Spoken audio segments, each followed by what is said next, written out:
Gotta keep on this feeling.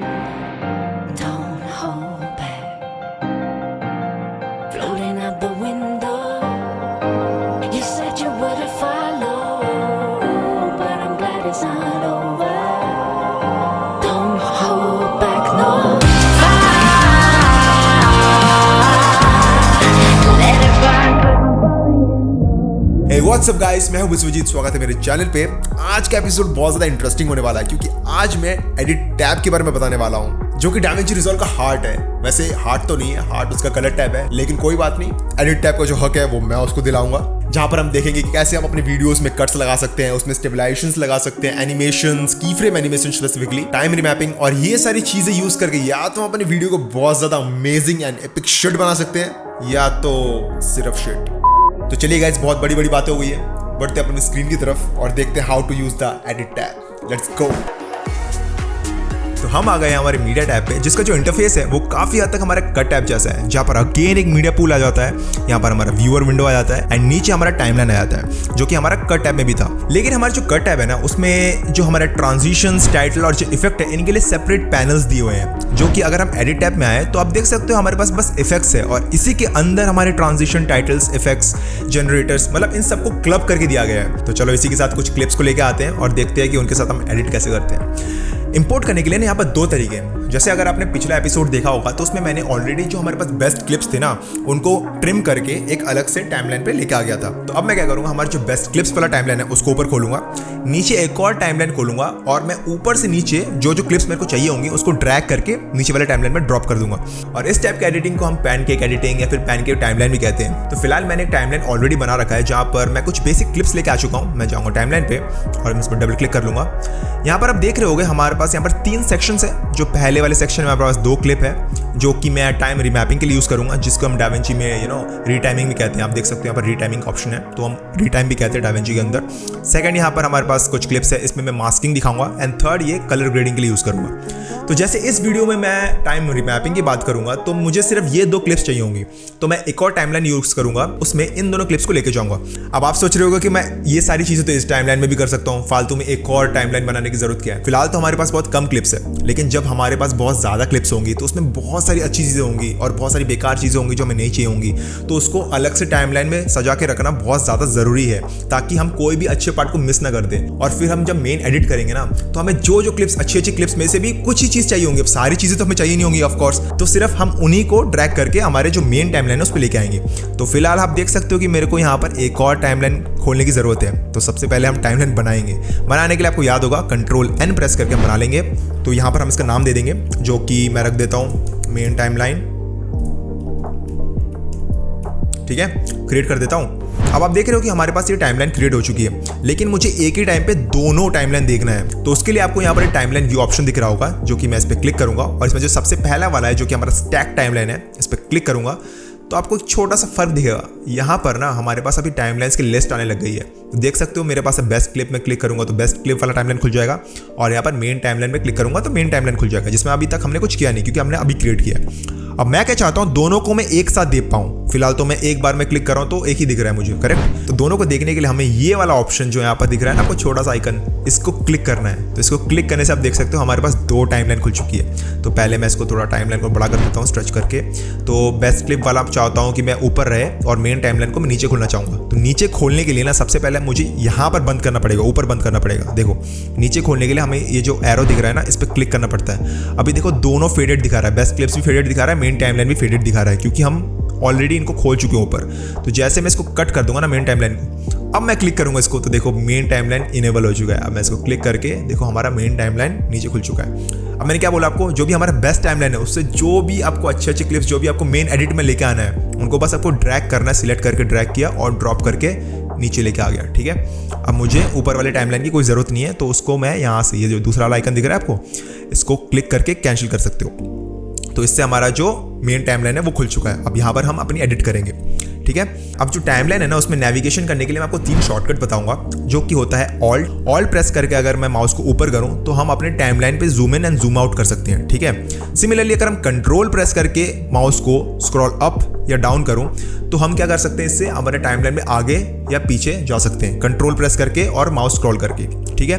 And तीसरा होता है शिफ्ट। अब जैसे मैं शिफ्ट करूंगा ना, तो हमारे जो इंडिविजुअल ट्रैक है इनको हम बड़ा छोटा कर सकते हैं। जैसे अगर हमारा वीडियो ट्रैक है, अगर मैं शिफ्ट प्रेस करके माउस को ऊपर स्क्रॉल करूंगा तो अब देखो मैं अपने इंडिविजुअल ट्रैक को बड़ा छोटा कर पा रहा हूं। तो फिलहाल अगर मैं कर्सर को मैं वीडियो ट्रैक पे लेके आऊं, इसलिए हमारा वीडियो ट्रैक बड़ा छोटा हो रहा है। अगर मैं ऑडियो पे लेके जाऊंगा तो आप देख सकते हो हमारा ऑडियो वाला ट्रैक बड़ा छोटा हो रहा है। तो कुछ इस तरीके से हम अपने टाइमलाइन में नेविगेट कर सकते हैं। तो चलो, ये तो हमने बात की कि कैसे हमें एक टाइमलाइन से दूसरे टाइमलाइन में क्लिप्स लेके आने हैं। लेकिन लाइक सपोज मुझे इस टाइमलाइन में और भी कुछ क्लिप्स लेके आने हैं जो कि हमारे टाइमलाइन पे था ही नहीं। मतलब पिछले जो हमारा बेस्ट सिलेक्ट्स वाला टाइमलाइन है उसमें था ही नहीं। मुझे डायरेक्ट मीडिया पूल से लेके आना है। देखो यहाँ पर एक और चीज़ है, अगर मीडिया पूल आपको ज़्यादा छोटा लगे ना, आप इस वाले आइकन को क्लिक करके इसे बड़ा भी कर सकते हो, ठीक है। अब यह मीडिया पूल आपको बस बड़ा आ गया, तो मैं जाऊँगा जानवी क्लिप्स में। यहाँ पर आपको देख सकते हो मेरे पास बहुत सारे क्लिप्स है। मैं प्ले हेड को पहले यहाँ लेके आता हूँ, बीच में यहाँ पर लेके आता हूँ। सपोज मुझे इसके बीच में ये जहाँ पर हमारा प्ले हेड है ना, यहाँ पर मुझे सपोज कुछ इंसर्ट करना है।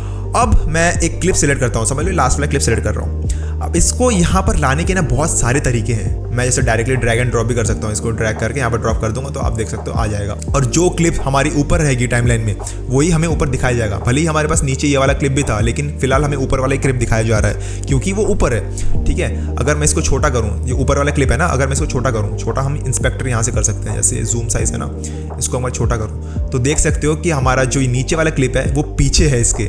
मतलब टाइमलाइन पे जो चीज़ ऊपर रहेगी ना वही आपको दिखाई जाएगी। तो क्योंकि मैंने ये ऊपर वाले क्लिप को छोटा कर लिया, इसलिए आपको पीछे वाली क्लिप अभी दिख रही है। अब देखना, अगर मैं इस क्लिप को डायरेक्ट ड्रैग करके व्यूअर के ऊपर लेके जाऊं, यहाँ पर हमारे पास बहुत सारे ऑप्शंस आ जाते हैं, जैसे insert, overwrite, replace, fit to fill, place on top, append at end, ripple, overwrite. इतने सारे ऑप्शंस है, मतलब रियली बहुत ज़्यादा कंफ्यूजिंग हो जाता है जब हम पहली बार इसे यूज़ करेंगे। तो अब सोचो, जब हम इंसर्ट पे क्लिक करेंगे ना, अगर मैं इसको इंसर्ट पे ड्रैग करूँगा, ये क्या करेगा, ये जो प्ले हेड जहाँ पर है ना, वहीं पर इस पूरे फुटेज जो हमारी नई फुटेज है उसको इंसर्ट कर देगा। देखो मैं इंसर्ट पे ले आके ड्रैग करके छोड़ दूंगा, तो हमारी सिंपल इसने क्या किया, जहाँ पर प्ले हेड था वहाँ पर इस फुटेज को इंसर्ट कर दिया। और ये वाला जो फुटेज था ना हमारा C007, इसके जो बाकी वाला हिस्सा था जो प्ले हेड के राइट साइड में था उसको शिफ्ट कर दिया उस तरफ। सिंपल Ctrl+Z कर लूँगा। अब मैं नेक्स्ट करूँगा ओवरराइट पे। ओवरराइट क्या करेगा, जो ये बाद वाला जो हिस्सा है ना, ये वीडियो का बाद वाला हिस्सा है, उसको हटा देगा, मतलब उसको कट ही कर देगा। देखो ओवरराइट करते ही ये देखो हमारे जो इस वीडियो के इस साइड वाला जो हिस्सा था वो गायब हो गया, वो काट दिया उसने, ठीक है। ओवरराइट उसको ऊपर चढ़ा दिया इंस्टॉट उसको। नेक्स्ट है हमारा रिप्लेस। रिप्लेस सिंपल क्या करेगा, जो बाकी वाला हिस्सा है ना उसको हटा के ये नया वाला जो हम फुटेज लेके आ रहे हैं, जो C0024 है ना हमारा, उसको लेके आ जाएगा।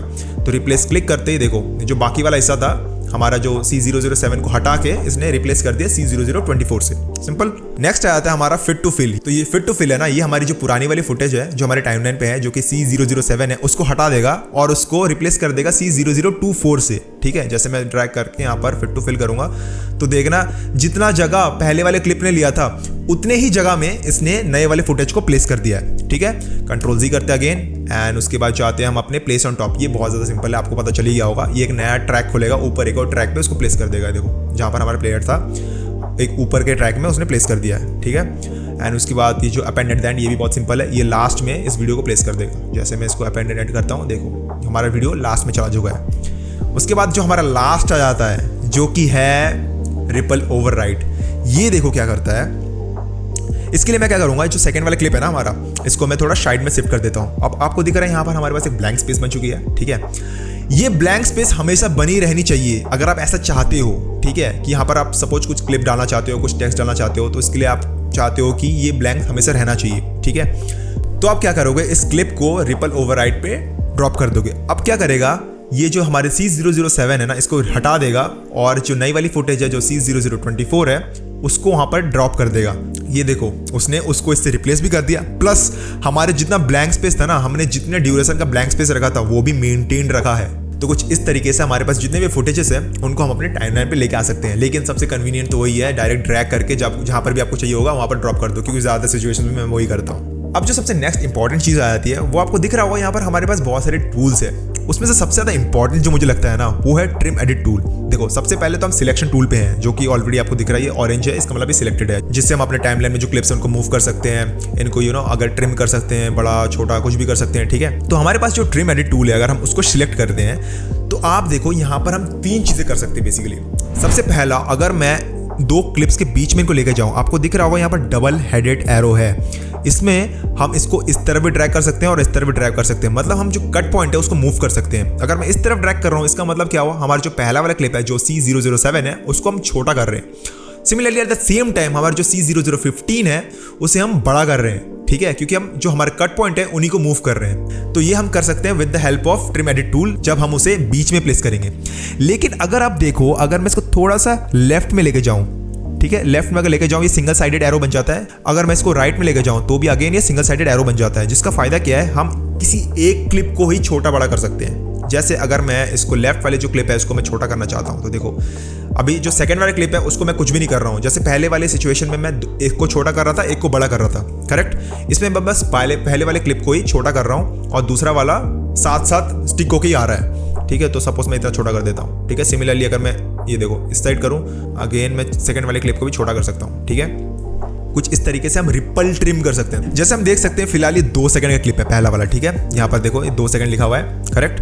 तो मैं चाहता हूं मुझे ये वाला हिस्सा नहीं चाहिए इस क्लिप का, ठीक है। मैं इस क्लिप के कुछ स्टार्टिंग वाले पोजीशन में या फिर एंड वाले पोजीशन में, जो हमारा इतना ड्यूरेशन का जो क्लिप है ना, उस वाले पर्टिकुलर एरिया में मुझे क्लिप का कौन सा हिस्सा दिखाना है, वो मैं इस टूल को बीच से ड्रैग करके कर सकता हूं। जैसे अगर मैं अभी बीच में लेके आया हूं और मैं इसको स्क्रॉल कर रहा हूं इस तरफ उस तरफ, तो आप देख सकते हो जो हमारी फुटेज जो यहाँ तक है, तो पूरे फुटेज का जो कौन सा हिस्सा हम दिखाना चाहते हैं वो इसको आगे पीछे ड्रैग करके चेंज कर सकते हैं without changing the actual duration of the clip. हम ड्यूरेशन चेंज नहीं कर रहे, हमारी क्लिप अभी भी 2 सेकंड की है, लेकिन हम उस 2 सेकंड की ड्यूरेशन में कौन सा पार्ट दिखाना चाहते हैं क्लिप का, वो डिसाइड कर सकते हैं इस टूल से। तो ये बहुत ज़्यादा इंपॉर्टेंट टूल था, तो मुझे आपको बताना बहुत ज़्यादा ज़रूरी लगा, तो मैंने बता दिया आपको। नेक्स्ट यहाँ पर हमारे पास ब्लेड टूल से आप कहीं भी कट लगा सकते हो, लेकिन मैं ब्लेड टूल का यूज़ कभी भी करता नहीं हूँ। जैसे मैंने आपको पिछले एपिसोड में बताया था कि कहीं भी कट अगर लगाना हो मुझे, तो मैं सिंपली प्ले हेड को लेके जाऊँगा और सपोज मुझे यहाँ कट चाहिए, तो मैं क्या करूँगा, कंट्रोल प्रेस करके बैकस्लैश दबा दूंगा, तो जिससे आप देख सकते हो यहाँ पर कट लुक चुका है। तो कुछ इस तरीके से मैं कट लगा सकता हूँ। नेक्स्ट हमारे पास यहाँ पर देख रहे हो आपके पास 3 आइकन आ जाते हैं, जो कि अगेन इंसर्ट,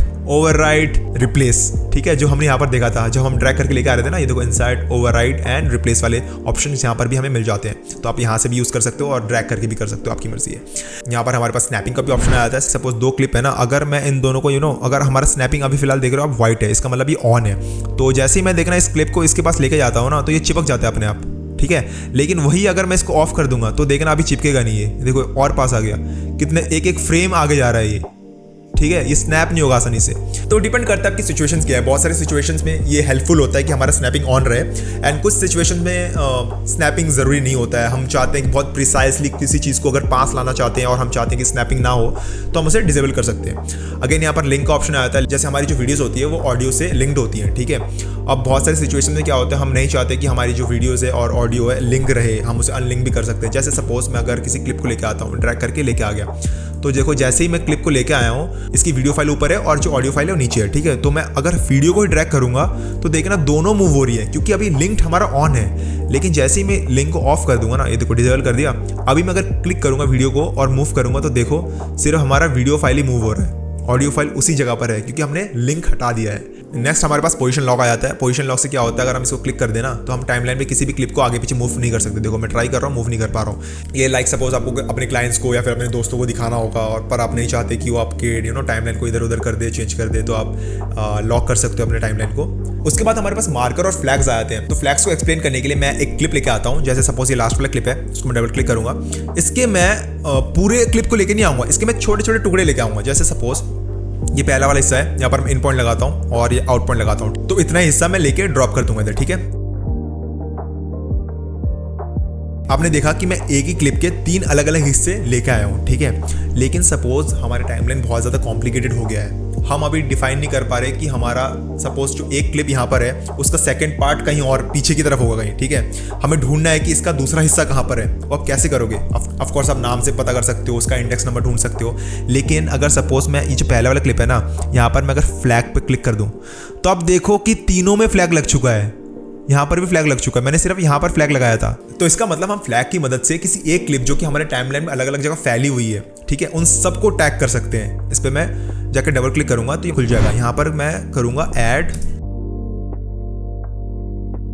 मैंने मार्क कर दिया है, एंड डन कर दूंगा। डन करके देखो यहाँ पर एक छोटा सा डॉट बन गया है, जिससे हम ये पता कर सकते हैं कि इसमें कुछ फ्लैग किया गया है, इसमें कुछ लिखा गया है, करेक्ट। तो इसका फायदा ये होगा जब हम अपने कलर टैब पे जाएंगे और वहाँ पर हम इस क्लिप को ढूंढेंगे ना, तो आसानी से हम ढूंढ सकते हैं कि कौन सा क्लिप है जिसमें हमें एक पर्टिकुलर टाइप की कलर ग्रेड करनी है। तो क्योंकि ये जो तीनों क्लिप है वो एक ही वीडियो का हिस्सा है, तो इन तीनों में कलर ग्रेडिंग जो होगी वो भी सेम होगी। तो अब इन मार्कर के हिसाब से हम जब हम कलर टैब पे जाएंगे तब हम पता कर सकते हैं कि ये तीनों क्लिप एक ही वीडियो का हिस्सा है और हम इन तीनों में एक ही कलर ग्रेड करेंगे। तो कुछ इस तरीके से हम अपने फ्लैग्स का यूज कर सकते हैं। नेक्स्ट आता है मार्कर्स। मार्कर क्या करता है, मार्कर किसी एक पॉइंट ऑफ टाइम, जैसे सपोज इस पॉइंट ऑफ टाइम में मुझे यहाँ पर कुछ ऐड करना है, ठीक है, कुछ विजुअल्स ऐड करने हैं, तो मैं मार्कर पे क्लिक कर दूंगा, ठीक है। मार्कर पे क्लिक करते आपको दिख रहा होगा यहाँ पर एक मार्कर लग चुका है, जहाँ पर मैं डबल क्लिक करके यहाँ पर अपने कुछ नोट्स दे सकता हूँ, जैसे मैं ऐड टेक्स्ट, ठीक है, करके यहाँ पर मार्कर का कलर भी चेंज कर सकता हूँ। जैसे मैं यहाँ पर येलो कर देता हूँ, ठीक है, डन। तो देखो यहाँ पर मार्कर का कलर येलो लग चुका है और जैसे मैं इसके ऊपर होवर करूँगा तो आप देख सकते हो यहाँ पर लिखा हुआ है ऐड टेक्स्ट। तो जैसे कोई और भी एडिट कर रहा है इस वीडियो को तो उसको पता होगा कि हमें यहाँ पर एक टेक्स्ट ऐड करना है, या फिर आप अपने लिए भी कर सकते हो। जैसे फ्यूचर में सपोज एडिट करते करते मैं भूल जाऊँ कि मुझे कहाँ क्या करना था, तो एज ए रिमाइंडर भी आप मार्कर यूज़ कर सकते हो खुद को याद दिलाने के लिए कि कौन सी जगह पर आपको क्या करना था। तो आप फ्लैग्स और मार्कर में डिफरेंस समझ गए होंगे। जो हमारा फ्लैग्स है वो हमारे एक ही क्लिप को, ठीक है, अगर हमारे एक ही क्लिप को हमने अलग अलग जगह यूज़ किया टाइमलाइन पे, उन सबको मार्क करने के लिए यूज़ करते हैं फ्लैग्स। और अगर किसी पर्टिकुलर पॉइंट ऑफ टाइम पे हमें किसी चीज़ को मार्क करना है तो हम मार्कर्स का यूज़ करेंगे, ठीक है। तो इसके साथ हमारे पास यहाँ पर कुछ व्यू ऑप्शंस आ जाते हैं, जिससे हम अगर इस पर क्लिक करें तो हमारा इंटायर टाइमलाइन का व्यू हमें दिख जाएगा। जो हमारा पूरा टाइमलाइन में जितने भी क्लिप्स है सब आपको दिख रहा है। उसके बाद हमारे पास सिंपल ये जूम इन का ऑप्शन आ जाता है। जैसे मैं अगर इस पर क्लिक करूँ, इसको या ना आगे पीछे बड़ा करूँ, तो ये देखो आप अपने टाइमलाइन को बड़ा छोटा कर सकते हो, जो कि अगेन आप कीबोर्ड शॉर्टकट से कर सकते थे, जो कि है हमारा ऑल्ट और माउस को ऊपर नीचे स्क्रॉल करना, जिससे आप अगेन जूम इन और जूम आउट कर सकते हो। एंड यहाँ पर हमारे पास कुछ साउंड का ऑप्शन आता है, जैसे मैंने अभी म्यूट करके रखा है, उसको आप ऑन भी कर सकते हो, जिससे हमारा साउंड चालू हो जाएगा। इससे आप साउंड को इससे आप साउंड को ज़्यादा कम कर सकते हो। बड़ा छोटा क्या होता है यार, क्या ही बोलता हूँ मैं। तो यहाँ पर हमारे पास डिम का ऑप्शन आ जाता है। जैसे हमारा जो साउंड अभी फुल वॉल्यूम पे प्ले हो रहा है, डिम करते ही थोड़ा सा हमारा जो साउंड है थोड़ा सा लाइट कर देगा, थोड़ा सा कम कर देगा, बस उतना ही है डिम का काम। उफ, तो चलिए बहुत इधर उधर की बातें हो गई हैं। वैसे इधर उधर की बातें नहीं थी, ये सारी बातें जाने भी बहुत ज़्यादा इंपॉर्टेंट था आपके लिए। तो इसी के साथ आते हैं हम अपने स्टेबलाइजेशन पे। तो उसके लिए सबसे पहले मैं इस वीडियो को प्ले करता हूँ, जहाँ पर आप देख सकते हो यहाँ पर बहुत ज़्यादा कैमरा मूवमेंट है। हमारा जो वीडियो है बहुत ज़्यादा शेक हो रहा है, ठीक है, क्योंकि मैं गिम्बल पे नहीं था, मैंने कैमरा को हाथ में पकड़ा हुआ। तो मैं चाहता हूँ इसको मैं थोड़ा स्टेबलाइज करूँ। तो स्टेबलाइज मुझे कहाँ तक करना है, पहले मुझे वो सिलेक्ट करना है, ठीक है। अब स्टेबलाइजेशन करने के लिए आपको एक बात समझनी पड़ेगी, हम हर चीज़ को स्टेबलाइज नहीं कर सकते। एज इन जैसे सपोज मैं इस वाली फुटेज में क्या कर रहा हूँ, अभी मैं कैमरा लेके बस आगे जा रहा हूँ, मतलब हमारी जो सामने वाली फ्रेम है वो एक ही जैसे है। आप देख सकते हो कि हमारी जो स्टार्टिंग फ्रेम थी उसमें भी यही था, ये घास थे, इस तरफ दोनों तरफ घास है एंड ये चल रही आगे, एंड ज़्यादा कुछ चेंज हो नहीं रहा है सीन में, मतलब चीज़ें स्टैटिक है। तो इन सब सिचुएशंस में ना स्टेबलाइजेशन बहुत अच्छे से काम करता है। लेकिन सपोज अगर मैं कैमरा को रोटेट कर रहा होता, ठीक है, अगर मैं कैमरा को रोटेट कर रहा होता, उसमें क्या होता, जैसे मैं कैमरा को पहले लेके आया हूँ इस तरफ, ठीक है, यहाँ पर एक अलग सीन है, जैसे मैं थोड़ा घुमा लूंगा इस तरफ तो देखना हमारा पूरा सीन चेंज हो चुका है ना। तो हमारे जो स्टेबलाइजर है उसको पास इनफ डेटा है नहीं कि उसको समझ में नहीं आएगा कि हमें किस चीज़ को स्टेबलाइज करनी है। तो इन सब सिचुएशन में ना आपको वार्प इफेक्ट दिखेंगे बहुत ज़्यादा। अब वार्प इफेक्ट क्या होता है, आपको दिखेगा जो हमारा इमेज है ना उसको ऐसे लगेगा कि किसी ने मोड़ा हुआ है, ठीक है, क्योंकि वो बहुत ज़्यादा जो हमारा स्टेबलाइजर है बहुत ज़्यादा मैथमेटिकल ऑपरेशन परफॉर्म करता है ना उसको स्टेबलाइज करने के लिए, यू नो। तो कहने का मतलब ये है कि जब भी हम अपने कैमरा को रोटेट करेंगे इस तरफ या फिर उस तरफ, तो फिर यू नो स्टेबलाइजेशन अच्छे से होगी नहीं। तो फिलहाल इस केस में हम स्टेबलाइजेशन का यूज़ करेंगे क्योंकि ये परफेक्ट कंडीशन है स्टेबलाइजेशन करने के लिए। तो मैं देख रहा हूँ कि यहाँ पर टर्न करे ना, तो यहाँ पर तो मुझे यहाँ तक स्टेबलाइजेशन चाहिए, ठीक है।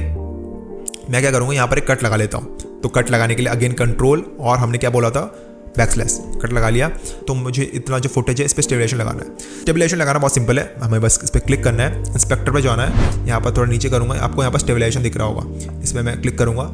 यहाँ पर हमारे पास कुछ ऑप्शंस दिख रहे होंगे। सबसे पहले यहाँ पर मोड आ जाते हैं, mode, perspective, similarity and translation. इसमें ना ज़्यादा सिचुएशन में पर्सपेक्टिव एकदम बढ़िया काम करता है, आपको इसमें कुछ छेड़छाड़ करने की जरूरत नहीं है, ठीक है। नेक्स्ट आता है कैमरा लॉक। कैमरा लॉक इसका मतलब ये है कि सपोज आपको ऐसा दिखाना है कि कैमरा जो है किसी ट्राइपॉड पे खड़ा है, तो आपका जो वीडियो एकदम स्टैटिक होगा ना अगर ट्राइपॉड पे खड़ा रहेगा। तो इसका मतलब अगर आपको कैमरा लॉक की तरह दिखाना है कि इस वीडियो को, लेकिन नहीं, मुझे ये चलते हुए ही दिखाना है कि मैं चलते चलते वीडियो को शूट कर रहा हूँ, तो इसमें मैं क्लिक नहीं करूँगा। नेक्स्ट आता है जूम। जूम यानी हमारा जो स्टेबलाइजर है ना वो हमारे इमेज को बहुत बार क्रॉप कर देता है स्टेबलाइज करने के लिए। तो वो पूछ रहा है कि हमें क्या मैं उसको परमिशन दे रहा हूँ जूम करने का, तो हाँ मैं परमिशन दे रहा हूँ उसे जूम करने का। नेक्स्ट आता है क्रॉपिंग रेशियो। क्रॉपिंग रेशियो यही पूछ रहा है कि हम कितना क्रॉप करना चाहते हैं। जो मैंने आपको बोला, हमारा जो पूरा एक फ्रेम है, ठीक है, उसको हम कितना परमिशन दे रहे हैं कि वो क्रॉप करे उसको, जितना ज़्यादा हम उसको देंगे ना परमिशन, ज़्यादा क्रॉप करो तो अच्छे से स्टेबलाइज कर पाएगा वो। तो अगर मैं आपको आसान शब्दों में बताऊं तो क्रॉपिंग रेशियो जितना ज़्यादा कम रहेगा ना उतना ज़्यादा बढ़िया होगा, उतना ज़्यादा हम अपने स्टेबलाइजर को अलाउ कर रहे हैं कि आप वीडियो को क्रॉप करो, ठीक है। तो मैंने आपको बता दिया, इसको थोड़ा यहाँ पर रखता हूँ मैं। ये वैसे हिट एंड ट्रायल है, ठीक है। अगर आपको ज़्यादा क्रॉपिंग रेशियो में अच्छा स्टेबलाइजेशन मिल रहा है तो क्यों नहीं, ज़्यादा ही रखोगे आप, क्योंकि इमेज आपकी कम क्रॉप होगी। लेकिन आपको अगेन बता देता हूँ, जितना ज़्यादा आप क्रॉप करोगे यानी जितना ज़्यादा आप इसको कम करोगे उतना अच्छा आपका स्टेबलाइजेशन होगा, ठीक है। तो मैं इसको यहाँ पर रख देता हूँ फिलहाल।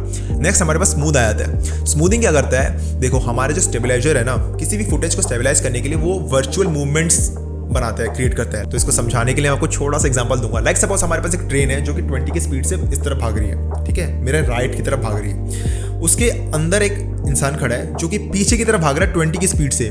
तो सोचो उस आदमी की position on a ground level same ही होनी चाहिए, मतलब 1 मिनट पहले वो इंसान जिस लोकेशन पे था 1 मिनट बाद भी उसी लोकेशन में होना चाहिए, क्योंकि ट्रेन 20 की स्पीड से आगे भाग रही है और जो उसके अंदर जो इंसान है एक, वो भी 20 की स्पीड से पीछे की तरफ भाग रहा है। तो वो इंसान एक ही जगह खड़े होना चाहिए। तो कुछ इसी तरीके से हमारे जो स्टेबलाइजेशन के अंदर जो वर्चुअल कैमरा है वो काम करता है। जैसे हमारा जो एक्चुअल कैमरा है वो थोड़ा सा इस तरफ जर्क हो गया था, तो ये स्टेबलाइजेशन क्या करेगा, वो अपने वर्चुअल कैमरा को इस तरफ जर्क करेगा, ठीक है, जिससे क्या होगा, दोनों कैंसिल हो जाएंगे और इमेज स्टेबल हो जाएगी।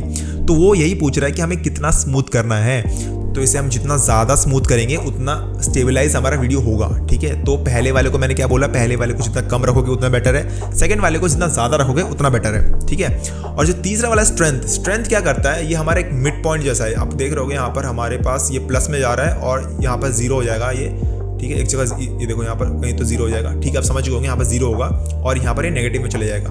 तो हमारा जो ये पॉजिटिव साइड है ना, ये हमारा वर्चुअल कैमरा मूवमेंट है, और जो नेगेटिव वाला साइड है वो हमारा एक्चुअल कैमरा मूवमेंट है। जैसे अगर मैं पॉजिटिव साइड में लेके जाता हूँ तो हम बोल रहे हैं कि हमारा जो वर्चुअल कैमरा है, जो हमारा स्टेबलाइजर यूज़ कर रहा है, उसको हम कितना स्ट्रेंथ दे रहे हैं। तो अगर जैसे मैंने इसको 1 कर दिया ना, तो हम अपने वर्चुअल कैमरा को फुल स्ट्रेंथ दे रहे हैं कि अगर वो इस तरफ, जो हमारा ओरिजिनल कैमरा इस तरफ जर्क कर रहा है, तो वर्चुअल कैमरा इस तरफ पूरे स्ट्रेंथ के साथ जर्क करे, ताकि हमारा इमेज स्टेबल हो जाए। तो कहने का मतलब ये है कि ये 1 पे अगर रहेगा तो सबसे ज़्यादा बेटर है, क्योंकि हम यहाँ पर अपने वर्चुअल कैमरा जो कि हमारा स्टेबलाइजर यूज़ कर रहा है उसको हम पूरी तरह स्ट्रेंथ दे रहे हैं। अब मैं पूरी तरह समझ रहा हूँ, यहाँ पर जो चीज़ें मैं समझा रहा हूँ बहुत ज़्यादा कॉम्प्लिकेटेड समझना, लेकिन फिलहाल के लिए आप बस इतना समझ लो कि जो क्रॉपिंग रेशियो है वो हमें कम से कम रखना है, स्मूथ जो है हमें ज़्यादा रखना है, एंड जो स्ट्रेंथ है उसको मैं 1 पे रखूँगा, क्योंकि अगर मैं इसको -1 पे लेके जाऊँगा ना तो हमारा जो मूवमेंट देखना और भी ज़्यादा बढ़ जाएगा। अभी मैं ये क्लिक करके स्टेबलाइज कर दूंगा, ठीक है, अब देखना स्टेबलाइज कर रहा है। अभी मैं अगर मैं प्ले करूं तो देखना वीडियो और ज़्यादा शेक कर रही है, क्योंकि हमारा जो मैंने क्या बोला, ये जो नेगेटिव वाला साइड है वो हमारा camera movement, actual camera movement है, ये उसको और भी ज़्यादा स्ट्रेंथ दे रहा है। मतलब जो एक्चुअल मूवमेंट अगर थोड़ा सा हुआ था, ये उसको ज़्यादा कर देगा और भी, ठीक है, जो कि हमें नहीं करना है। हम इसको ऑपोजिट तरफ लेके जाएंगे, हम अपने जो वर्चुअल कैमरा है उसको ज़्यादा स्ट्रेंथ देंगे, ठीक है। अगेन मैं स्टेबलाइज पे क्लिक करूंगा। तो इसी के साथ बढ़ते हैं हम अपने अगले टॉपिक में, जो कि हमारा रीटाइमिंग, जिसका मतलब हम अपने स्पीड को, हमारे जो क्लिप्स है उसकी स्पीड को कम ज़्यादा कर सकते हैं। अब इसके बहुत सारे तरीके हैं। जैसे सपोज हमारा जो ये पहला वाला क्लिप है उसको मैं ऊपर लेके जाता हूँ, ठीक है, और यहाँ पर राइट क्लिक करके, अगर मैं यहाँ पर आपको दिख रहा होगा, यहाँ पर हमारे पास है चेंज क्लिप स्पीड। अगर मैं इसको क्लिक करूँ तो यहाँ पर फिलहाल ये 100% स्पीड पे प्ले हो रही है, लेकिन सपोज मुझे इसे स्लो करना है, ठीक है। अब मैंने ना इस क्लिप को 60 FPS पे लिया है। अगर मैं, और आपको पता होगा हमारी जो टाइमलाइन है वो 24 FPS पे है, तो ज़्यादा से ज़्यादा मैं इसे 40% स्लो कर सकता हूँ अगर मुझे स्मूथली स्लो करना है। अगर मैं 30% कर दूंगा तो फ्रेम्स कटेंगे, क्योंकि हमारे पास उतने फ्रेम्स है ही नहीं। तो फिलहाल मैं इसे कर देता हूँ 40, इसको ड्रैग करके मैं 40 कर दूंगा, ये 41 कर देते हैं, और रिपल टाइमलाइन कर देते हैं। रिपल टाइमलाइन से क्या होगा, ये बाकी का हिस्सा है ना, ये आगे की तरफ शिफ्ट हो जाएगा। तो मैं चेंज कर दूंगा, तो देखो हमारी क्लिप लंबी हो गई है। अब समझ गए होंगे लंबी क्यों हुई है, क्योंकि हम एक क्लिप को अभी स्लो प्ले कर रहे हैं। अगर ऑफकोर्स हम उसे स्लो प्ले करेंगे तो वो ज़्यादा टाइम तक प्ले होगी, और ज़्यादा टाइम तक प्ले होगी तो ऑफकोर्स वो लंबी दिखेगी टाइमलाइन पे। तो अभी जैसे मैं इसको प्ले करूँगा, ये देखो प्ले कर दिया, तो देखो अभी ये 40% स्पीड पे प्ले हो रहा है, ठीक है, वीडियो। लेकिन आपने यहाँ पर एक चीज़ नोटिस की, हमारे जो पहला वाला फुटेज है पूरा वीडियो ही 40% स्पीड पे प्ले हो रहा है। लेकिन हमें ऐसा नहीं चाहिए। हम क्या चाहते हैं कि इसका जो पहला वाला पार्ट है ना वो धीरे चले, और अचानक से जैसे ही ये यहाँ पर अपना हेड टर्न करेगी ना, ये देखो जैसे हेड टर्न करेगी ये फास्ट हो जाए। ये फास्ट इसलिए होना चाहिए क्योंकि जैसे ये फास्ट होगा ना तो यहाँ से ये ट्रांजिशन बहुत अच्छा लगेगा। तो मैं चाहता हूँ कि इसका जो पहला वाला हिस्सा है ये स्लो प्ले हो, एंड जैसे ही हेड टर्न करेंगे यहाँ पर फास्ट हो जाए, एंड इसी चीज़ को हम रीटाइमिंग कहते हैं। तो मैं इसे Ctrl Z करके वापस स्पीड नॉर्मल कर देता हूँ, एंड इस पर मैं राइट क्लिक करूंगा तो आपको दिख रहा होगा रीटाइम कंट्रोल, जिसको हम शॉर्टकट से भी अचीव कर सकते हैं, जो कि है कंट्रोल और आर। एंड जैसे मैंने कंट्रोल आर प्रेस किया, आपको यहाँ पर स्पीड चेंज का ऑप्शन दिख रहा है और यहाँ पर ऐसे एरोज बने हुए हैं, ठीक है। अब यहाँ पर ना हम क्या करेंगे, मैंने जैसे बताया आपको कि मुझे पहले वाला जो हिस्सा है ना, अब जैसे यहाँ पर क्लिप बहुत ज़्यादा लंबा है, ठीक है, तो मैं इतना नहीं चाहता हूँ, मैं यहीं तक यहाँ से जाता हूँ, तो मैं इसको ट्रिम कर दूंगा पहले, ठीक है। तो मैं इसे ट्रिम कर देता हूँ यहाँ तक, ठीक है, ट्रिम कर दिया मैंने। अब मैं इसे प्ले करूँगा यहाँ से और मैं क्या करूँगा, इस वाले हिस्से को, पहले वाले हिस्से को मैंने क्या बोला, पहले वाले हिस्से को मैं स्लो करूँगा एंड ये धीरे धीरे ये स्पीड बढ़ जाएगा यहाँ पर। तो यहाँ पर ना सबसे पहले हमें स्पीड पॉइंट्स ऐड करनी पड़ेगी, मतलब कौन सा पॉइंट है जिसके बाद से आपको स्पीड चेंज करना है, ठीक है। तो जैसे मैंने आपको बताया कि मुझे ये यहाँ पर ये हेड टर्न करेगी, इस पॉइंट से मुझे स्पीड बढ़ानी है, तो मुझे यहाँ पर एक स्पीड पॉइंट लगाना पड़ेगा। तो मैं ड्रॉप डाउन पर क्लिक करूँगा और ऐड स्पीड पॉइंट कर दूंगा। यहाँ पर स्पीड में ना यहाँ पर दो आपको हैंडल दिख रहे होंगे, एक नीचे एक ऊपर। नीचे वाले से हम बस इस जो हैंडल है ना, इसको आगे पीछे मूव कर सकते हैं। हम अभी स्पीड पे कोई भी चेंज नहीं कर रहे हैं, हम बस इस हैंडल को आगे पीछे मूव कर रहे हैं। तो जैसे मुझे ये हैंडल यहाँ चाहिए, लेकिन जो इसका ऊपर वाला हैंडल है ना, वो स्पीड को अफेक्ट करता है, वो भी पीछे वाले सेक्शन को। जैसे मैं इस वाले हैंडल को आगे करूंगा तो देखना हमारे जो पीछे वाला सेक्शन है वो अभी स्लो प्ले होगा। तो अब देख सकते हो कि कैसे मैं ऊपर वाले हैंडल से अपने स्पीड को कम ज़्यादा कर सकता हूँ। लेकिन मुझे तो ये जो आगे वाला हिस्सा है ना, इसको अफेक्ट करना है, पीछे वाले को नहीं करना है। तो उसके लिए मैं क्या करूँगा, ये जो एंड में आ जाऊँगा, एंड के ऊपर वाले सेक्शन में, यहाँ पर जैसे आपको डबल साइडेड एरो दिख रहा होगा ना, याद रखना नीचे नहीं, यहाँ पर नहीं, ये जहाँ पर स्पीड चेंज वाला सेक्शन है ना ऊपर का, यहाँ पर मुझे इसको ड्रैग करना है। तो जैसे मैं इसको आगे ड्रैग करूँगा तो ये देखो हमारी फुटेज स्लो हो जाएगी। और सिमिलरली अगर मैं इसको नीचे करूँगा, छोटा करूँगा, तो हमारी फुटेज फास्ट प्ले होगी, ठीक है। तो मैं यहाँ पर लेके आता हूँ और इसको ड्रैग करके यहाँ पर रख देता हूँ। तो इसका मतलब समझ लो, हमारा जो पहला वाला सेक्शन है वो 68% पे प्ले होगा, यानी स्लो प्ले होगा, और हमारा जो दूसरा वाला सेक्शन है वो 161 यानी फास्ट प्ले होगा। तो जैसे प्ले करते हैं इसे, मैंने प्ले किया, ये देखो क्या हुआ, यहाँ पर ये पहले स्लो ही चल रही है, 68% पे चल रही है और अगेन फास्ट स्पीड बढ़ जाता है। लेकिन यहाँ पर होता क्या है, ये जो स्पीड है ना हमारा 68 से 161 डायरेक्ट चला गया, ठीक है, एकदम अचानक से बढ़ गया। हमें ऐसे कभी भी करना नहीं है, हमें धीरे धीरे ग्रेजुअली स्पीड बढ़ानी है। वो करने के लिए हमें यहाँ पर स्पीड ग्राफ का यूज़ करना है। तो अगेन मैं इस पर राइट क्लिक करूँगा, यहाँ पर आपको दिख रहा होगा रीटाइम कर्व्स, ठीक है, इस पर क्लिक कर दूंगा, आपको यहाँ पर एक ग्राफ दिख रहा होगा। एंड अगेन यहाँ पर बहुत ज़्यादा कन्फ्यूजन होता है लोगों को। मैं यहाँ पर आपको यहाँ पर एक छोटा सा एरो दिख रहा होगा, उसमें मैं क्लिक कर दूंगा और मुझे बस यहाँ पर रीटाइम स्पीड पे क्लिक करना है, ठीक है। मैं रीटाइम फ्रेम को हटा दिया मैंने, बस मैं चाहता हूँ कि आप फोकस करो अपने रीटाइम स्पीड पे, जहाँ पर आप देख सकते हो कि पहले हमारी जो स्पीड है वो 68% पे है एंड अचानक यहाँ पर बढ़ जाती है स्पीड 160 पे। मैं चाहता हूँ कि स्पीड ग्रेजुअली इंक्रीज हो, धीरे से इंक्रीज हो, उसके लिए हमें इसे कर्व बनाना पड़ेगा। तो मैं इस पॉइंट पे से क्लिक करूँगा और यहाँ पर जो आपको दूसरा वाला ऑप्शन दिख रहा है, ये वाला, इसमें मैं क्लिक कर दूंगा तो देखना ये कर्व बन चुका है, मतलब इसकी स्पीड धीरे धीरे बढ़ेगी, करेक्ट। तो अभी मैं आपको फुटेज को प्ले करके दिखाऊंगा, ये हमारी फुटेज है, इसको प्ले कर रहा हूँ और जो इसकी स्पीड है ना, मैं प्ले करता हूँ तो देखना इसकी स्पीड मैं और थोड़ी कम करूँगा, ठीक है। अब जैसे मैंने आपको बताया इसकी स्पीड में कम, ये जो हैंडल है ना ऊपर का, इससे भी कर सकता था, सेम चीज़ मैं कर्व से भी कर सकता हूँ। सोचो अगर मैं इस कर्व को और नीचे लेके आऊँ, जैसे मैंने आपको बताया मैं 40% तक लेके आ सकता हूँ कर्व को, ठीक है। मैं इसे ड्रैग करके 40% तक लेके आ गया हूँ और ये जो है इसको थोड़ा और बढ़ा देते हैं, उसको ड्रैग करके यहाँ लेके आता हूँ एंड अगेन अब मैं प्ले करूँगा। अब देखो हमारी फुटेज कितनी धीरे प्ले हो रही है एंड अचानक से स्पीड बढ़ जाती है यहाँ पर। ये देखो इसको थोड़ा सा और कर्व को थोड़ा और बड़ा करते हैं, मतलब हमारी क्लिप और थोड़ा टाइम लेगी अपनी स्पीड को बढ़ाने के लिए। आई थिंक ये परफेक्ट लग रहा है। तो जैसे मैंने पहले फुटेज के लिए रीटाइम किया ना, सेम चीज़ मुझे सेकंड वाले क्लिप के लिए, जो ये वाला क्लिप है, इसके लिए भी करनी पड़ेगी। तो इसमें मुझे करना क्या है, बेसिकली जैसे ये अचानक से स्पीड बढ़ जाता है ना, यहाँ पर स्पीड मैंने बढ़ाया बाद में, तो यहाँ पर मैं चाहता हूँ कि ये स्पीड से आए, ये उसी स्पीड से आए और यहाँ पर स्लो हो जाए वापस, मतलब ये फास्ट आएगा तो उसी स्पीड को मेंटेन भी रखना पड़ेगा अपने सेकंड क्लिप में, तभी जाकर ट्रांजिशन अच्छा लगेगा।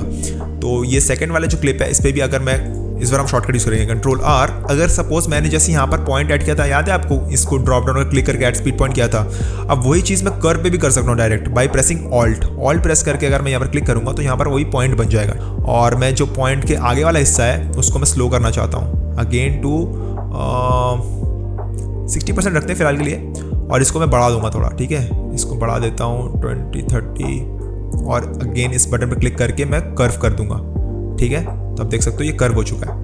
तो आप देख रहे हो क्या हुआ, यहाँ से वो फास्ट टर्न करती है एंड अगेन उसी स्पीड से हम दूसरे क्लिप पे मूव करते हैं एंड यहाँ पर ग्रेजुअली धीरे हो जाता है हमारा क्लिप। तो अब देखो ट्रांजिशन कितना बढ़िया लग रहा है,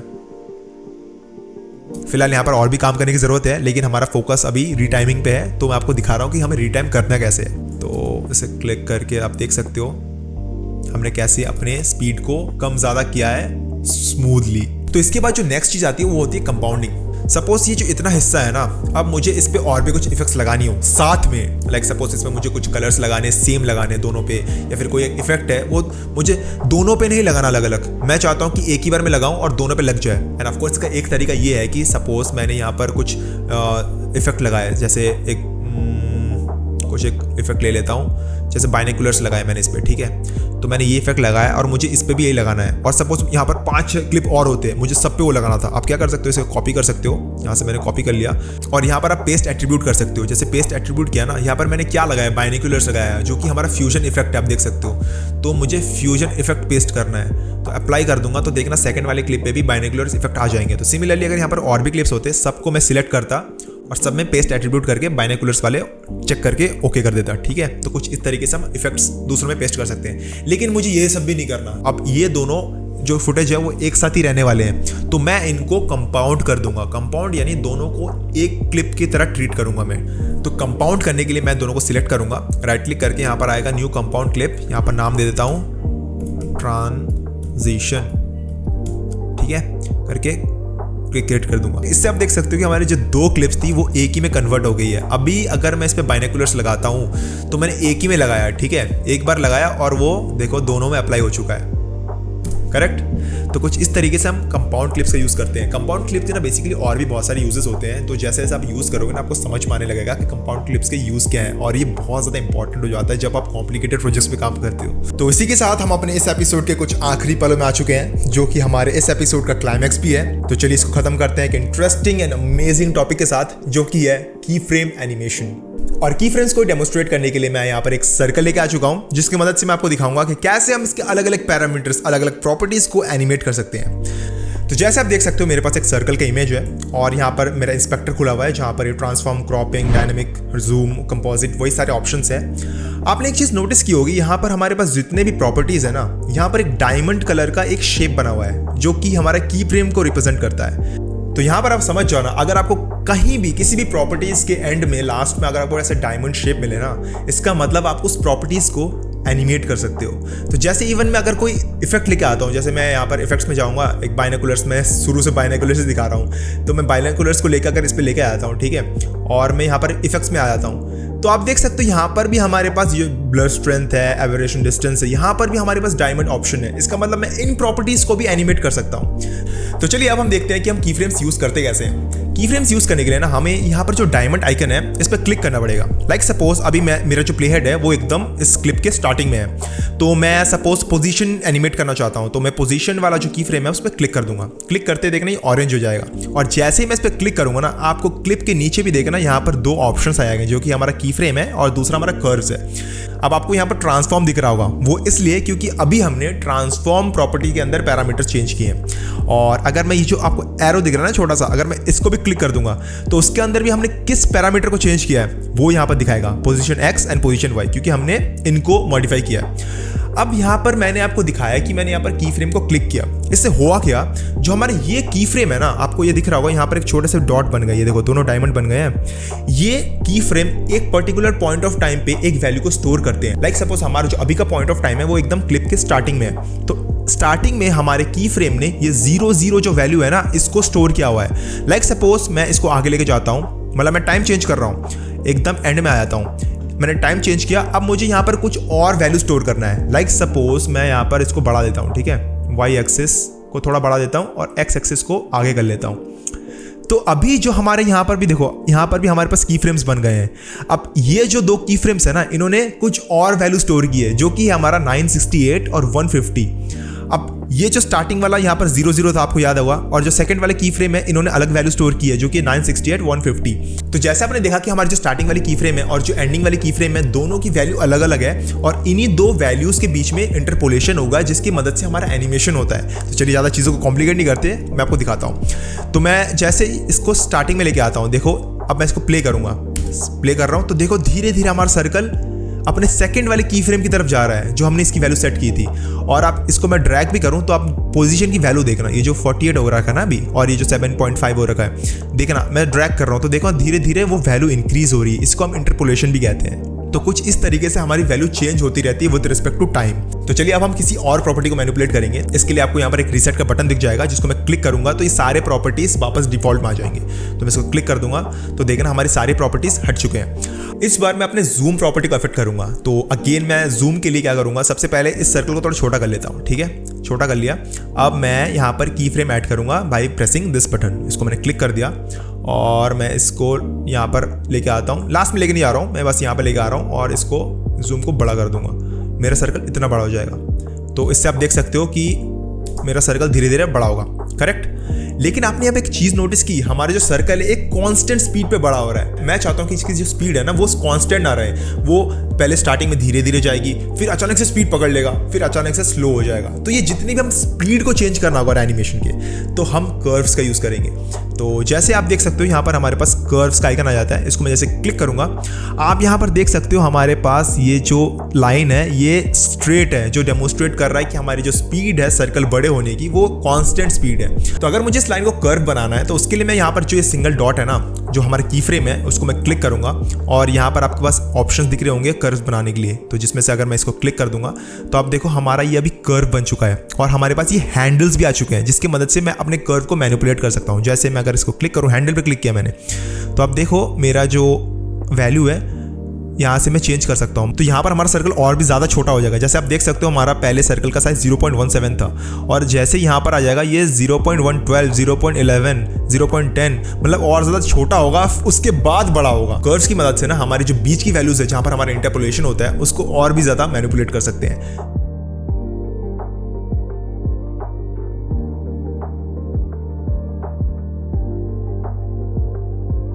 तो यहाँ पर देखना हमारा जो सर्कल है वो कैसे ग्रो करेगा। पहले हमारा सर्कल धीरे धीरे ग्रो करेगा एंड अचानक से उसकी ग्रो करने की स्पीड बढ़ जाएगी, ठीक है। और बढ़ने के बाद फिर से वो धीरे धीरे अपना जो फुल साइज है वहां तक पहुंच जाएगा। तो देखना ये जो इफेक्ट है बहुत ज्यादा अच्छा लगता है। अभी मैं इसको प्ले करूंगा, ये देखो, ये देखो, है ना ये अमेजिंग। यहाँ पर ना मैं आपको एक और चीज़ बताना चाहूँगा जो बहुत ज़्यादा इंपॉर्टेंट है, जो एज ए बिगिनर बहुत जनों को पहले कंफ्यूजिंग लगती है। अगर आपने पिछला एपिसोड देखा होगा तो आपको पता होगा कि मैंने आपको बताया था कि मैं आपको एंकर पॉइंट थोड़ा बाद में बताऊंगा। अब एंकर पॉइंट क्या होता है? एंकर पॉइंट ना किसी भी इमेज या फिर किसी भी फुटेज का एक सेंटर पॉइंट होता है। एंड यहाँ पर देखना हमारा जो सर्कल है, अगर मैं इसको रोटेट करूँ, लाइक सपोज ये जो हमारा रोटेशन एंगल है इसको मैं अगर रोटेट कर रहा हूँ तो आपको दिख रहा होगा कुछ हो नहीं रहा है। क्योंकि अब जरा सोचो, अगर सर्कल को मैं रोटेट भी करूंगा तो आपको पता कैसे चलेगा कि वो रोटेट हो रहा है, करेक्ट। लेकिन अगर सपोज ये ऐसा इसलिए हो रहा है क्योंकि जिसका सेंटर पॉइंट है, सर्कल को हम जहां से घुमा रहे हैं वो इसके बीच में है। अब मैं बीच से सर्कल को घुमाऊंगा तो आपको पता नहीं चलेगा कि सर्कल घूम रहा है कि नहीं, करेक्ट। लेकिन अगर मैं इसका सेंटर पॉइंट को ही चेंज कर दूं, जो हम चेंज कर सकते हैं एंकर पॉइंट से। अब मैं अगेन एंकर पॉइंट से अगर इसको चेंज करूँ ना, आपको पता नहीं चलेगा कि इसकी वैल्यू कहाँ पर है, मतलब जो सेंटर पॉइंट है कहाँ पर है। तो इसका जो एफिशिएंट तरीका है ना वो इस आइकन से है, जो आपको पता ही होगा, जो हमारा इंस्पेक्टर में जो ऑप्शन है वो हमारा यहाँ से भी हम एक्सेस कर सकते हैं। तो यहाँ पर मैं इसको इनेबल करूंगा और हमारे ट्रांसफॉर्म में ही है। तो आपको दिख रहा होगा ये जो ब्लू वाला आइकन है ना, ये फिलहाल इसका सेंटर पॉइंट है, इसका एंकर पॉइंट है। अब मैं इसके एंकर पॉइंट को ड्रैग करके चेंज कर दूंगा। मैं देखो जैसे ही इसको चेंज कर रहा हूं ना एंकर पॉइंट को, तो एंकर पॉइंट की वैल्यू को देखना है। जो एंकर पॉइंट की वैल्यू देखो, ये दोनों ये भी शिफ्ट हो रही है उसके साथ साथ, करेक्ट। तो जैसे मैंने अभी एंकर पॉइंट को यहाँ पर लेके आ गया हूँ।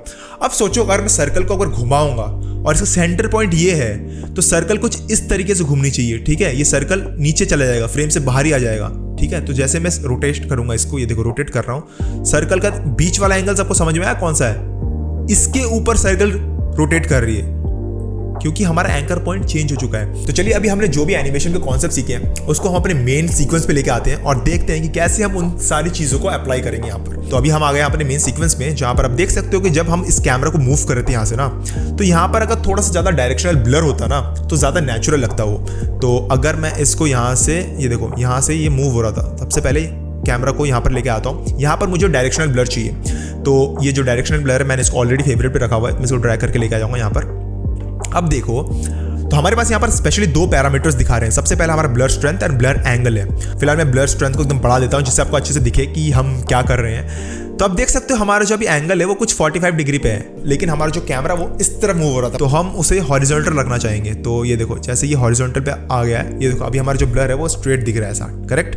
तो मुझे इतना रखना है, तो एंगल हमारा फिक्स हो गया है। अब हमें क्या करना है, जो स्ट्रेंथ है उसको बढ़ाना है और कम करना है। तो हमारा जो ब्लर एंगल है वो तो एकदम सही है, उसको हमें एनिमेट करने की कोई जरूरत नहीं है, लेकिन जो हमारा ब्लर स्ट्रेंथ है उसको हमें धीरे से बढ़ाना पड़ेगा और धीरे से कम करना पड़ेगा। क्योंकि अभी मैं अगर इसको ऑफ कर दूं, क्योंकि आप देख सकते हो जैसे ये मूव हो रहा ना, तो पहले इसकी स्पीड धीरे से बढ़ी और यहाँ पर फास्ट हो जाती है और धीरे से कम हो जाती है। तो हमारा ब्लर भी धीरे से बढ़ना चाहिए और धीरे से कम होना चाहिए। तो उसको हम एनिमेट करेंगे। तो इसको यहाँ पर लेके आते हैं, यहाँ से यहाँ पर हम की फ्रेम डालेंगे सबसे पहला। तो हमारा ब्लर जो स्ट्रेंथ है, स्ट्रेंथ को कम करता हूँ, इतना भी नहीं चाहिए था। तो यहाँ पर 0 रखते हैं। यहाँ पर मैं की फ्रेम दे दूंगा और जैसे की फ्रेम दे दूंगा मैं कर्व्स को खोलूंगा। कर्व्स में यहाँ पर आपको दिख रहा होगा कुछ भी आ नहीं रहा है, ऐसा इसलिए क्योंकि हमें सिलेक्ट करना पड़ेगा कि हमें किस चीज़ का कर्व देखना है, कौन से पैरामीटर का। उसके लिए मैं यहाँ पर ड्रॉप डाउन पर क्लिक करूँगा, हमें देखना है हमारे ब्लर स्ट्रेंथ का, करेक्ट। ब्लर स्ट्रेंथ पर क्लिक कर दूंगा, आप दिख रहा होगा हमें यहाँ पर कर्व दिखाया जा रहा है। तो इसको मैं यहाँ से यहाँ तक चाहिए मुझे, यहाँ तक ब्लर चाहिए मुझे। तो यहाँ पर मैं एक और की फ्रेम दे दूंगा जहाँ पर स्ट्रेंथ रहेगा इसका अगेन, यहाँ पर भी 0 रखते हैं, हमें बस बीच में बढ़ाना है। अब मैंने आपको क्या बोला, मुझे इसका स्ट्रेंथ धीरे से यहाँ पर बढ़ाना है और धीरे से कम करना है। तो फिलहाल यहाँ पर 0, यहाँ पर भी 0, यहाँ पर भी 0 है, हमें स्ट्रेंथ को बीच में बढ़ाना पड़ेगा। यहाँ पर मुझे एक और की फ्रेम की जरूरत पड़ेगी इसका मतलब। अब कर्व्स में भी हम की फ्रेम लगा सकते हैं with the help of alt. अब ऑल्ट प्रेस करके अगर मैं बीच में क्लिक करूंगा ना, तो देखो यहाँ पर एक की फ्रेम बन चुका है और इसको मैं ड्रैग करके ऊपर ले जाऊंगा। तो अगर मैं इसे अभी प्ले करूंगा तो आप देखना कितना ज़्यादा स्मूथ लगेगा। यहाँ से मैं प्ले कर रहा हूँ, ये देखो। और आप इसको यहाँ पर भी देख सकते हो, हमारा जो ब्लर स्ट्रेंथ है वो पहले आगे जाता है फिर पीछे आ जाता है, मतलब बढ़ता है फिर कम हो जाता है, करेक्ट। तो कुछ इस तरीके से हम अपन इफेक्ट्स को भी एनिमेट कर सकते हैं विद द हेल्प ऑफ की फ्रेम्स।